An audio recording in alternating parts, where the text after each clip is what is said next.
20 years నుంచి నడుస్తున్న ఈ షాప్ ఇంకో 2 మంత్స్ లో క్లోజ్ అవుతుంది. ఎందుకు క్లోజ్ చేస్తున్నారని మన బ్రదర్ ని అడిగి తెలుసుకుందాం రండి.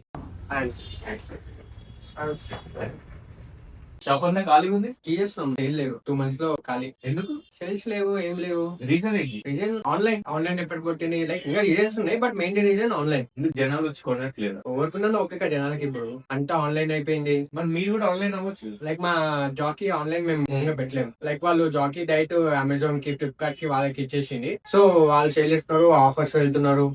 మా దగ్గర ఆఫర్స్ ఉండవు, వాళ్ళ దగ్గర ఆఫర్స్ ఉంటాయి. లైక్ మా దగ్గరకు వచ్చిన జనాలు ఎట్లా అంటే లైక్ నాకు ఆన్లైన్ లో ఆఫర్ నాకు ఇంతకి ఇయ్య అంటారు. బట్ వాళ్ళకి తెలియదు కదా, లక్షలు రెంట్ కట్టాలి, మెయింటెనెన్స్ ఉంటది, ఎంప్లాయీస్ కి సాలరీస్ చేయాలి, ఇవన్నీ జనాలకి తెలియదు. బట్ ఏంటంటే ఆన్లైన్ లో ఆఫర్ ఇస్తుండు. బట్ ఇంకొకటి నా దగ్గర స్టాక్ అనేది మంత్లీ రీస్టాక్ అయితే ఉంటది. మ్యానుఫాక్చరింగ్ కొత్త డేట్ వస్తూ ఉంటది. బట్ అమెజాన్ ఏంటంటే లైక్ ఆన్లైన్ ప్లాట్ఫామ్స్ ఏమున్నా బల్క్ గా తీసుకుంటారు. వాళ్ళకి బల్క్ తీసుకున్నప్పుడు పక్క జాకీ మ్యానుఫాక్చరింగ్ అనేది తక్కువకే ఇస్తుంది. వాళ్ళు ఆఫర్స్ పెట్టడము, దాని వల్ల ఎంతైనా ఆఫ్లైన్ స్టోర్స్ కి చాలా ఎఫెక్ట్ కొట్టిన ఆన్లైన్ వల్ల.